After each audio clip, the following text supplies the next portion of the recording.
আসসালামু আলাইকুম। শহীদ ওসমান হাদি যে ভাই, ওনার প্রতি আমরা প্রত্যেকে এখন চাচ্ছি না যে একটা সম্মান কিভাবে প্রদর্শন করতে পারি, না এরকম একটা জিনিস চিন্তা যে আমরা সবাই ওসমান হাদি হব, এরকম একটা মনের মধ্যে আকাঙ্ক্ষা তৈরি হয়েছে। আসলে ওসমান হাদি হওয়ার জন্য আগে জিনিসটা বুঝতে হবে যে ওনার জীবনের সবচেয়ে বড় স্বপ্ন ছিল যেটা, সেইটা জিনিস কি, সেটা ছিল একটা ইনসাফপূর্ণ সমাজ ব্যবস্থা প্রতিষ্ঠিত করা। এই শব্দটার দিকে একটু গুরুত্ব দিতে হবে। ইনসাফ থাকতে হবে। ইনসাফ মানে হচ্ছে যে দুর্বল যাতে হচ্ছে যে সবল যারা তার দ্বারা হচ্ছে নির্যাতিত না হয়, জুলুমের শিকার না হয়, এইরকম একটা সমাজ ব্যবস্থা উনি প্রতিষ্ঠিত করতে চেয়েছেন। তা সবচেয়ে বড় সমস্যা যেটা হয় সেটা হলো যে আমরা অনেক লোক ভালো আছি আলহামদুলিল্লাহ, কিন্তু সমস্যা হয়েছে ভালো লোক যারা তারা শক্তিশালী জায়গায় যাইতে পারে না। এই জিনিসটা একটু ভালো করে বুঝতে হবে। আমরা যদি সমাজে ইনসাফ প্রতিষ্ঠিত করতে চাই তাহলে আমাদের দুইটা বৈশিষ্ট্য লাগবে। একটা হচ্ছে সৎ হওয়া, মানে ন্যায়ের পথে থাকা। আরেকটা জিনিস আছে, সেটা হচ্ছে যে শক্তিশালী হওয়া।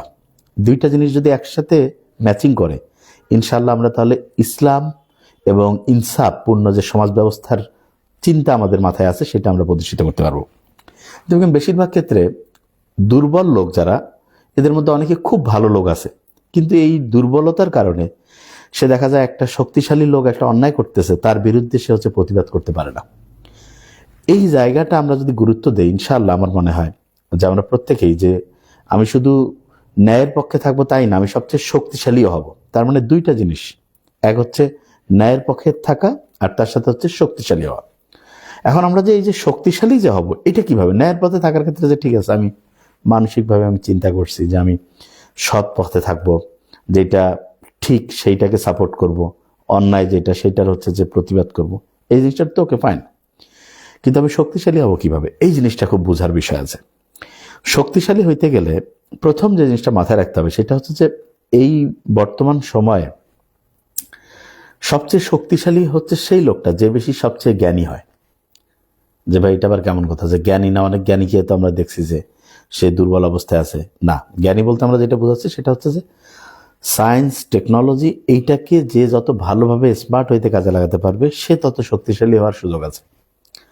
দেখেন, এমন পৃথিবীতে অনেক জাতি আছে যারা সংখ্যায় অল্প, কিন্তু তারা জ্ঞান বিজ্ঞানে এমন নিয়ন্ত্রণ নিয়েছে, সারা পৃথিবীর কয়েকশো কোটি লোক তাদের নিয়ন্ত্রণে চলে। তার মানে হচ্ছে আপনি যদি নলেজের দিক থেকে, জ্ঞানের দিক থেকে সবচেয়ে পাওয়ারফুল জায়গায় যান, বিশ্বাস করেন, তখনই আপনি চাইলে আল্লাহর রহমতে যে অন্যায় যেটা রয়েছে, যেটা হচ্ছে যে আমরা বলি যে ওইটাকে বলে যে হচ্ছে একজন নিপীড়িত হচ্ছে কোনো মজলুমকে আপনি চাইলে হেল্প করতে পারবেন। এই জিনিসটাকে খুব ভালো করে মাথায় নেন। তার মানে শক্তিশালী হওয়া আপনার জন্য খুব ইম্পর্টেন্ট। আর এক্ষেত্রে আমার যেটা মনে হয়, আল্লাহ কোরআনের মধ্যে যে প্রথম আয়াতটা নাজিল করছে সেইটার দিকে যদি আমরা তাকাই, আমরা বুঝতে পারবো যে কিভাবে আমরা শক্তিশালী হইতে পারবো। এক নম্বর হচ্ছে পড়তে হবে। আমাদের পড়াটা খুব গুরুত্বপূর্ণ। আপনি যেই কাজটাই করেন, ধরেন যে আপনি ব্যবসা করতেছেন, ব্যবসার সাথে রিলেটেড অনেক পড়াশোনা আছে, সেটা পড়েন। আপনি মনে করেন যে রাজনীতি করতে যাচ্ছেন, ওইটার সাথে সম্পর্কিত অনেক পড়াশোনা আছে, সেটা পড়েন। আপনি মনে করেন যে হচ্ছে যে একটা দোকান করতেছেন, সেটার সাথে সম্পর্কিত অনেক পড়াশোনা আছে, সেটা করেন। তার মানে যেই কাজটা আপনি করতে যাচ্ছেন সেই কাজের সাথে সম্পর্কিত পড়াশোনা করেন। এবং পড়াশোনা করার ক্ষেত্রে আপনি যদি এটা চিন্তা করেন যে আমি এই জ্ঞান অর্জনটা করে আমি ভালোভাবে শক্তিশালী হব, অন্যায়ের আমি হচ্ছে বিরোধিতা করব, এবং আল্লাহর রহমতে আমি ন্যায়ের পক্ষে থাকবো, বিশ্বাস করেন এই যে পড়াশোনার সাথে যে সময়টা আপনি কাটালেন, এইটাও দেখা যাবে আল্লাহ চাইলে আপনার মানে হচ্ছে সত্যিকার অর্থে আল্লাহর রাস্তায় আপনি আছেন এই হিসাবে হচ্ছে কাউন্ট হবে। আমরা কিন্তু অনেক সময় হয় না যে বুঝতে পারি না যে আল্লাহর রাস্তায় আবার কোনটা কাজ, নামাজ, রোজা, হজ, যাকাত, এটা তো অবশ্যই, কিন্তু আপনি ন্যায় প্রতিষ্ঠার জন্য চেষ্টা করতেছেন, সেই চেষ্টাটা জ্ঞান অর্জন থেকে শুরু করে যা কিছু হবে সেইটাও কিন্তু আল্লাহ আপনাকে হচ্ছে যে ওই অংশটাকেও আল্লাহ রাস্তায় আসছেন হিসেবেই হচ্ছে আল্লাহ কাউন্ট করবে। তো এইটা একটু মাথায় নিতে হবে আমাদের। এবং আরেকটা জিনিস দেখেন, সেটা হলো যে এই যে আগামীকালকে হাদি ভাইয়ের হচ্ছে যে নামাজে জানাজা হবে, আমার মনে হয় ঢাকায় যারা আমরা আছি প্রত্যেকটা মানুষের উচিত হবে যে ঠিক আছে, আমি হচ্ছে যে অবশ্যই যে আল্লাহর রহমতে একটা কাজ করব, সেটা হচ্ছে যে আমার যদি বড় রকমের কোনো ব্যস্ততা বা কোনো কিছু না থাকে, তাইলে আমি তার অন্তত উপস্থিত তার প্রতি একটা সম্মান, একটা শ্রদ্ধা নিবেদনের জন্য চেষ্টা করব যে মানিক মেয়ে ইভিনিতে যে হচ্ছে তার নামাজে জানাজা হবে সেখানে যাতে আমরা উপস্থিত থাকতে পারি, অন্তত ঢাকার মধ্যে যারা আছে। এটা হচ্ছে কি একটা মানসিকভাবে একটা মেসেজ দেওয়া সবার কাছে, যারা এই অন্যায়ের হচ্ছে যে অন্যায়ের পক্ষে আছে, মানে ন্যায়ের বিপক্ষে আছে, তারা যাতে বুঝতে পারে যে না, মানুষজন কিন্তু এই জিনিসটাতে তাদের মানে হৃদয় এমনভাবে আঘাত করছে যে একটা হাদিকে মারতে গিয়া এখন লক্ষ লক্ষ কোটি কোটি হাদির মানসিকতার মানুষ হচ্ছে যে তৈরি হয়ে গেছে। এইটা যদি হয় তাহলে কিন্তু তারা, যারাই অন্যায়টা করছে, তারা আরো ভয় পেয়ে যাবে। তারা তখন বুঝতে পারবে যে কিরে, একজনকে মারলে দেখা যায় হাজার হাজার হয়ে যায়, তার মানে যত বেশি মারবো তত বেশি তৈরি হবে, এবং তখন তারা মানসিকভাবে দুর্বল হয়ে যায়। ওই কথাটা খেয়াল আছে যে জুলাই বিপ্লবের সময়, হ্যাঁ, ওই যে এক পুলিশ অফিসার বলতেছিল আসাদুজ্জামান কামালকে, দেখায় যে একটা মারি একটা মরে, বাকিটা কেউ পালায় না, সব সামনে আগায় থাকে ওই জায়গায়। এই যে তাদের মনে যখন এই ভয়টা ঢুকলো যে ঠিক আছে, মারলে তো কেউ পালায় না, সবাই তো আগায় আসে, সবাই সামনে স্থির থাকে, এই জায়গাটাই কিন্তু তারা ভয় পেয়ে গেছে। তাহলে কত মারবো? তার মানে ইসলাম যে বলছে, ইসলাম শুধু না, যে কোনো ধর্মের একটা মূল কথা হচ্ছে অন্যায়ের বিরুদ্ধে হচ্ছে দাঁড়ানো। এবং এই ক্ষেত্রে হচ্ছে যে হ্যাঁ, কারো কারো জীবন হয়তো বা যাবে, এটা সত্যি কথা, কিন্তু মজার ব্যাপারটা হচ্ছে আল্লাহ তো বলছে যে যারা শহীদ হয় তাদেরকে তোমরা মৃত বলো না, তারা আল্লাহর কাছ থেকে হচ্ছে রিজিক প্রাপ্ত। তার মানে, এবং তাদের হচ্ছে যে হিসাব কিতাবের স্টাইলে আলাদা, তাদের মর্যাদা সম্মান একেবারে উচ্চ স্তরে। তা আমরা হচ্ছে যে অবশ্যই মানে ওই আত্মহত্যা করা না, মূল ব্যাপারটা হচ্ছে যে আমরা চেষ্টা করব যে আমরা ন্যায়ের পক্ষে থাকতে গিয়ে ভয় যাতে আমরা না পাই, এই জিনিসটা আমার রাখতে হবে, খেয়াল রাখতে হবে। আমি ন্যায়ের পক্ষে আছি এবং আমি ন্যায়ের পক্ষে থাকতে গিয়ে যদি আমার ফ্যামিলি, বাবা মা, আত্মীয় স্বজন সবার বিরুদ্ধেও যাওয়া লাগে, তবু আমি ন্যায়ের পক্ষে থাকবো। এই জিনিসটা যদি আমরা হচ্ছে যে ফলো করি, ইনশাআল্লাহ আমাদের জীবনটা অন্যরকম হইতে হবে, অন্যরকম হইতে বাধ্য। এবং এখানে একটা জিনিস বলি, অনেকে আমরা হচ্ছে যে যে বেশি পরিমাণ মানে ইমোশনাল হয়ে পাগলামি কিছু করে ফেলি। পাগলামি বলতে কিরকম? দেখেন, ইসলামে কিন্তু একটা নিয়ম আছে যে সংখ্যাগরিষ্ঠ মুসলিম এলাকায় অন্য ধর্মের লোক যারা আছে তারা হচ্ছে আমানত। কেউ যদি এই আমানতের খেয়ানত করে তাহলে আল্লাহ নবী মুহাম্মদ সাল্লাল্লাহু আলাইহি ওয়াসাল্লাম কিয়ামতে তার বিরুদ্ধে মামলা দায়ের করবে। আপনি চিন্তা করেন, মুহাম্মদ সাল্লাল্লাহু আলাইহি ওয়াসাল্লাম যদি কারোর বিরুদ্ধে মামলা করে, ওর কপাল শেষ। তার মানেটা কি? তার মানে হচ্ছে ইসলামের এবং একটা সৌন্দর্য হচ্ছে আপনি যে কোনো পরিস্থিতিতে একজনের শাস্তি আরেকজনকে দেবেন না, এবং নিশ্চিত না হওয়া পর্যন্ত আন্দাজে ভাঙচুর, অগ্নিসংযোগ, হট্টগোল কোনো রকমের জায়গায় আপনারা যাবেন না। বরং চিন্তা করেন যে আমরা মানে একটা হচ্ছে যে নিয়মতান্ত্রিকভাবে কিভাবে হচ্ছে যে ওইটাকে, যেটা বলে নিয়মতান্ত্রিকভাবে যে অন্যায়ের প্রতিবাদ করে কিভাবে হচ্ছে আমরা ন্যায়কে হচ্ছে প্রতিষ্ঠিত করতে পারি, সেইটাতে হচ্ছে জিনিসটা আমাদের হচ্ছে যে চেষ্টা থাকতে হবে। এবং এক্ষেত্রে আমি যেটা বারবার বলি যে আমাদের হচ্ছে পড়াশোনা থেকে শুরু করে ওইটাকে, যেটা আমি বলি আমাদের মূল কাজটা যার যেটা, সেটাতে সবচেয়ে সেরা হওয়া, এইটা যদি আমরা করতে পারি, বিশ্বাস করেন আমরা তখন ওই হাদি ভাইয়ের যে ইচ্ছা ছিল, যে আকাঙ্ক্ষার জন্য যিনি জীবন দিল, সেটা কিন্তু আমরা পূরণ করার রাস্তায় হচ্ছে অনেক দূর আগায় যেতে পারবো। তো এইটা একটু বুঝতে হবে। এক্ষেত্রে যারা অভিভাবক আছেন তারা আপনাদের সন্তানকে মানে ন্যায়ের পথে আসার জন্য আগে আপনাকে ন্যায়ের পথে থাকতে হবে। আপনি নিজে হচ্ছে সততার সাথে কাজ করবেন, নিজে হচ্ছে যে অন্যায়ের বিরুদ্ধে দাঁড়াবেন, ন্যায়ের পক্ষে থাকবেন, এবং তখন অটোমেটিক দেখেন ওসমান হাদির জীবনী যদি আপনি দেখেন তাহলে দেখবেন যে উনি কিন্তু ওনার বাবার দ্বারা উৎসাহিত হয়েছিল, ঠিক না? যে ওনার বাবা ওনাকে বলছে যে তুমি হচ্ছে ন্যায়ের পথে হচ্ছে চলো, এবং বাবাকে উনি তার মানে কি, বাবার কাছ থেকে আমরা প্রথমে শিখি, কিন্তু এখন ওনার বাবা নিশ্চয়ই সৎ ছিল, এবং এই জন্য অটোমেটিক ওনার সন্তানের মধ্যে ওই বৈশিষ্ট্যটা চলে গেছে। আর এইটা আপনি যদি আপনার সন্তানের মধ্যে আনতে চান তাহলে আপনাকে সৎ হইতে হবে, এবং আপনার সন্তানকে পড়াশোনা থেকে শুরু করে যেই কাজটাই করাবেন সেই কাজটা তাকে হচ্ছে যে চেষ্টা করবেন যে তাকে যে দেখো তুমি যে চেষ্টা করতেছো এটা আল্লাহর রাস্তায় চেষ্টা। মানে কি? মানে তুমি ন্যায় প্রতিষ্ঠার জন্য, নিজেকে শক্তিশালী করার জন্য চেষ্টা করতেছো। এবং তখন কিন্তু দেখেন আমরা যখন একটা বড় উদ্দেশ্য সামনে রাখি তখন কিন্তু কষ্টটা কষ্ট মনে হয় না।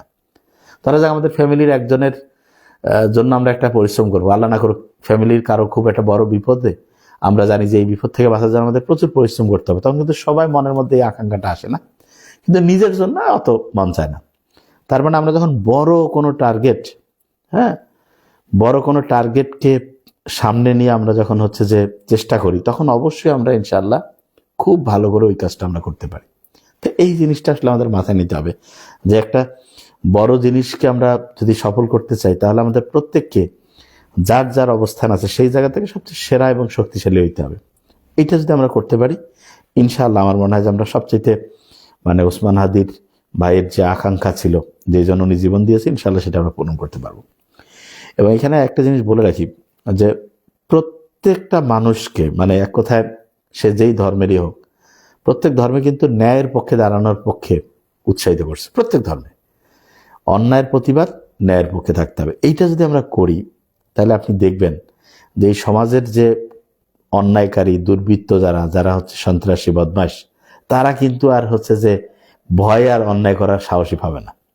সম্ভবত উমর রাদিয়াল্লাহু তাআলা আনহুর আমলে এমন হয়েছে যে উনি যখন বিচারক বা করতো, তখন কেউ অন্যায় করার সাহসী পাইতো না। কেন? কারণ জানে যে অন্যায়কারী কোনো, মানে ওনার যদি ছেলেও হয় তারপরে কোনো হচ্ছে যে খাতির করবে না, তাইলে কিভাবে অন্যায় করবে। আর এক্ষেত্রে একটা জায়গায় একটু ফোকাস করা উচিত, সেটা আমার মনে হয়েছে, বিচার ব্যবস্থাটা বড় রকমের একটু সাজানো উচিত বিচার ব্যবস্থার মধ্যে। হ্যাঁ, বিচার ব্যবস্থা যেটা আছে সেটা হলো যে এই বিচার ব্যবস্থার মধ্যে আমি যেটা বলছি যে যারা এই জামিন থেকে শুরু করে বিচারক যারা আছেন, তারা কিসের উপর ভিত্তি করে কাকে ছাড়তেছেন, এই জিনিসটা একটা নথিপত্র হওয়া উচিত। এবং একজন বিচারক যদি 2 নাম্বারই করে, তাহলে মানুষ যাবে কোথায়? এই কারণে বিচার প্রক্রিয়াটা একটা ঘটনা বলি আপনাদের সম্বন্ধে, এটা দ্বিতীয় বিশ্বযুদ্ধের বা প্রথম বিশ্বযুদ্ধের, উইনস্টন চার্চিল যেহেতু ছিলেন, দ্বিতীয় বিশ্বযুদ্ধের হওয়ার কথা। তা চার্চিল বলতেছে আমরা যুদ্ধে যাব। তা ওই দেশের যারা মন্ত্রী আছে তারা বলছে না, আমরা যুদ্ধে যাব কিভাবে, আমরা তো অনেক খরচপাতি হবে, আমরা ধ্বংস হয়ে যাব। তখন চার্চিল বলতেছিল যে আমাদের দেশের বিচার ব্যবস্থা কি ঠিক আছে? বলছে হ্যাঁ ঠিক আছে। বলছে বিচার ব্যবস্থা যদি ঠিক থাকে তাহলে আমরা যুদ্ধে জয়ী হব। কেন? কারণ বিচার যেই জায়গায় ঠিক থাকে সেই জায়গা মানে হচ্ছে স্রষ্টার একটা রহমত থাকে, সে যেই ধর্মেরই হোক। হ্যাঁ, তাহলে এই জিনিসটা খুব ভালো করে মাথায় নিতে হবে। এটা খুব ইম্পর্টেন্ট। প্রত্যেককে আমরা বলবো যে এই জিনিসটা, এই যে দেখেন, হ্যাঁ, আমার মজাই লাগে, আল্লাহ এদেরকে হেদায়েত করা উচিত না। এই যে মোহাম্মদ নীরব হোসেন বহুত দালালি করতেছে, দেখেন তো, এরকম আল্লাহ রহম করুক। আল্লাহর কাছে এদের সম্বন্ধে দোয়া ছাড়া আর কোনো বুদ্ধি নেই। আমরা যেই কথা বলছি, এই কথাটার তার মানে কি উনি চায় না ওনার, আমি জানি না ওই লোককে, ওনার সন্তান ভালো রাস্তায় থাক নাকি অন্যায়ের পথে যাবে? ওনার সন্তান হচ্ছে যে ন্যায়ের পক্ষে দাঁড়াক, ওনার সন্তান হচ্ছে যে কোনো জায়গায় একটা জুলুম নির্যাতন দেখলে সেইটা বাধা দিক। এই কথা যদি কারো গায়ে লাগে, তাহলে বুঝতে হবে এটা মানুষের কাতারের মধ্যে পড়ে না। আর যে মানুষের কাতারে পড়ে না তার সাথে আর কথা বলার তো কিছু নেই। তাহলে এই যে মানুষজন, এরা কি আসলে শয়তান হতে একটা অন্য জিনিস, কিন্তু মানুষ এরকম কিরকম করে হইতে পারে? মানে দেখেন, এই যে এরা হচ্ছে সবচেয়ে বড় শয়তান। দেখেন, একটা জিনিস হচ্ছে আপনি সরাসরি যে হ্যাঁ আমি শয়তানের পক্ষে, কোনো সমস্যা নেই, কিন্তু আপনি ব্যাপারটা হলো এরকম যে আপনি কি বলতেছেন যে কি জানি একটা দালাল, কি জানি একটা শব্দ না, হ্যাঁ আমরা হচ্ছে যে ন্যায়ের পক্ষের দালাল, আমরা হচ্ছে অন্যায়ের যারা বিরোধিতা করে তাদের পক্ষের দালাল। যে মজলুম যারা থাকে, নিপীড়িত, তাদের পক্ষে যারা হচ্ছে যে দাঁড়ানোর যদি দালাল হয়, আমরা ঠিক আছি। বুঝা গেছে? হ্যাঁ, ওদের বলেন রাজনীতি করতে, কিন্তু আপনি করেন না কেন? Very nice question. আপনি অন্যদের বলেন রাজনীতি করতে, কিন্তু আপনি নিজে করেন না কেন? আমি রাজনীতি জিনিসটাকে সেটাই তো বুঝলাম না। রাজনীতি মানে কি, যে মাঠে ময়দানে গিয়ে শুধু স্লোগান দেওয়া নাকি? এটা রাজনীতি? এটাই তো বলি। রাজনীতি মানে হচ্ছে যে আমি কোন জিনিসটা ঠিক সেটাকে আমি সমর্থন দিব। তা যেইটা ঠিক সেইটাকে আমি এসে অন ক্যামেরা কথা বলতেছি, আল্লাহ আমাকে বলার সুযোগ দান করছে, ঠিকভাবে প্রেজেন্ট করার ক্যাপাসিটি দিয়েছে, আমি এটা করতেছি। যেই লেভেলে আছে সেই লেভেল থেকে সে কাজটা করলেই তো হবে। কেউ হচ্ছে মাঠে থাকবে, কেউ হচ্ছে ফেসবুকে থাকবে, কেউ হচ্ছে মজলিসে থাকবে, কেউ সভা সমাবেশে থাকবে, ঠিক আছে? তাহলে এইটা তো যেই লেভেলে আছে, একেবারে রান্না ধর্মীয় প্রতিষ্ঠানগুলো থেকে শুরু করে স্কুল কলেজ সব জায়গাতে এই জিনিসটা তো বুঝতে হবে, ঠিক আছে? হ্যাঁ, মানে হচ্ছে যে রাজনীতি বলতে শুধু এটা না যে আমি কোনো পার্টিকে সাপোর্ট করব, না, আমি হচ্ছে ন্যায়ের পক্ষে থাকবো, আর অন্যায় যেটা সেটা বিরোধিতা করব। এই জিনিসটা আমরা বুঝতে পারি, তাহলে ইনশাল্লাহ আমরা অসাধারণ কিছু করতে পারবো। আর আরেকটা জিনিস যেটা আমার মনে হয় সেটা হলো যে আমাদের প্রত্যেকের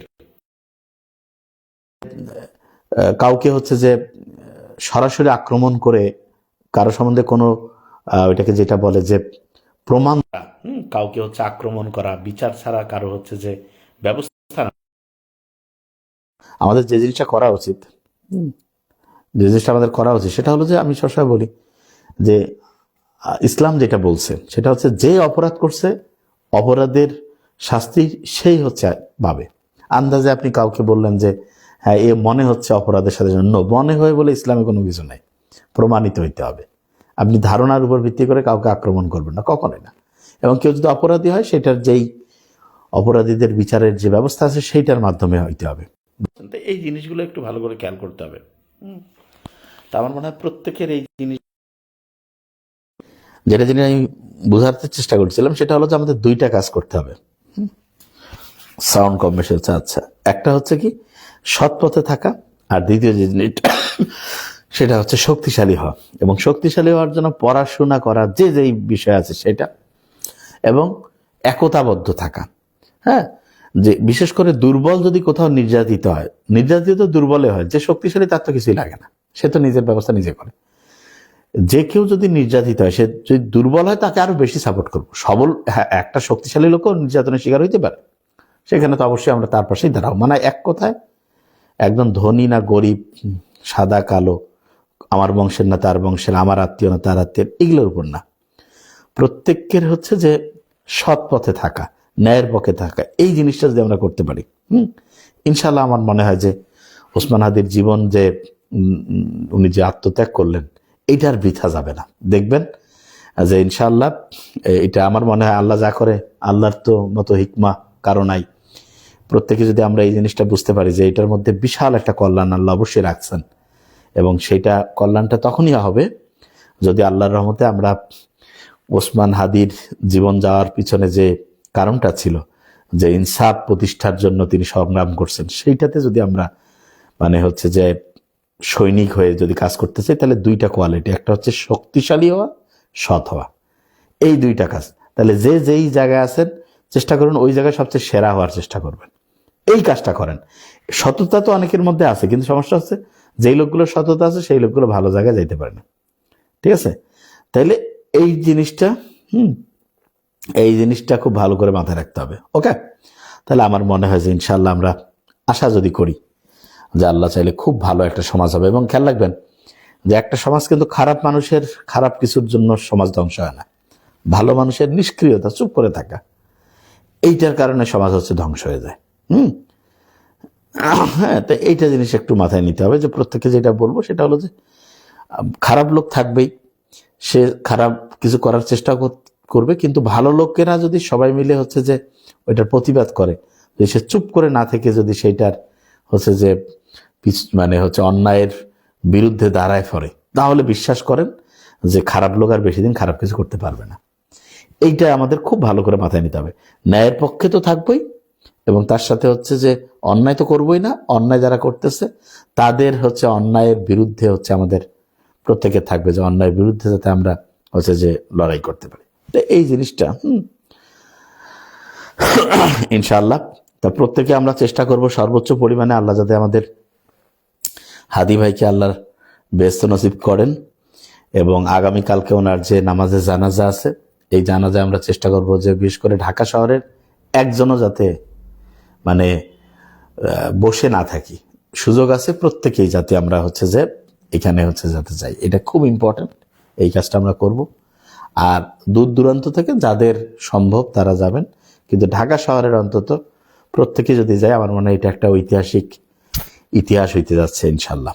ওকে, এবং ভালো কাজে অন্যকে উৎসাহিত করা, এটা একটা ভালো কাজ, যে তার প্রতি তাৎক্ষণিক একটা সম্মান শ্রদ্ধা জানানোর একটা এই জিনিসটা হচ্ছে যে ইনশাল্লাহ আমাদের করতে হবে। তা আল্লাহ আমাদের প্রত্যেককে সুস্থ রাখুক, ভালো রাখুক। মন আমি জানি প্রত্যেকেরই খারাপ, এটা কোনো সন্দেহ নাই, কিন্তু আমাদের যাতে আমরা যাতে এই 1 সপ্তাহ 10-15 দিনে যাতে 1 মাসের মধ্যে যাতে এটা হ্যাঁ, ভালো মানুষ যা করলে খারাপ মানুষ অন্যায় করার সাহস পাবেন। এর চেয়ে ভালো কথা সুমন চৌকিদার নামের একজন ভাই বলছেন, এটা খুব সুন্দর কথা। ভালো মানুষ যদি একা, খারাপ মানুষ, ঠিক আছে, তাহলে হচ্ছে যে এটা করার কোনো রকমের দুঃসাহসে পাবে না। তো এইটা আমার মনে হয় যে ইনশাআল্লাহ। আর মানে তাড়াহুড়া না করে, তাড়াহুড়া বলতে হচ্ছে যে মাথা গরম না করে, এবং দেশের কোনো রকমের সম্পদ ভাঙচুর, অগ্নিসংযোগ, এক কথায় আমি আসলে এই কয়েকদিন থেকে বেশ অসুস্থ আর কি, জ্বর, ঠান্ডা লাগছে, মাথা ব্যথা, কোনো রকমের এই যে বিধ্বংসী কাজ যাতে আমরা না করি। অনেক সময় বাসা অনেকে রাগ হয়ে ভাঙচুর টাংচুর করে, এটা যেমন ক্ষতিকর, টোটাল দেশটাও কিন্তু আমাদের বাড়ির মতোই। এইখানে কারো প্রতি যদি আমাদের ক্ষোভ থাকে, কারো প্রতি যদি আমাদের রাগ থাকে, সেটা এই একটা সম্পদ ধ্বংস না করি, বরং সেইটা এমনভাবে করি, বিচার ব্যবস্থার মধ্য দিয়ে আমরা করি, ঠিক আছে? না হলে এই জিনিসটা আসলে খারাপ হয়, এই সেন্সটা আমাদের থাকতে হবে। এবং আমরা যাতে মোহাম্মদ ইসলাম যেই আদর্শ আমাদেরকে, ইসলামের যে কথাগুলো হচ্ছে শুনিয়েছেন, যে সেই কোনো জিনিস ধ্বংস করাকে খুবই ইসলাম নিরুৎসাহিত করছে, সেইটা যাতে আমাদের বৈশিষ্ট্যের মধ্যে না আসে। আমরা যাতে জ্ঞানের পথে যাই, এবং আমাদের বৈশিষ্ট্য যাতে এমন হয় যে আমরা অন্যের উপকারে কাজে লাগি। ইনশাআল্লাহ দেখবেন যে খুব অসাধারণ কিছু আমরা করতে পারবো। Thank you so much. প্রত্যেকে ভালো থাকবেন। আসসালামু আলাইকুম।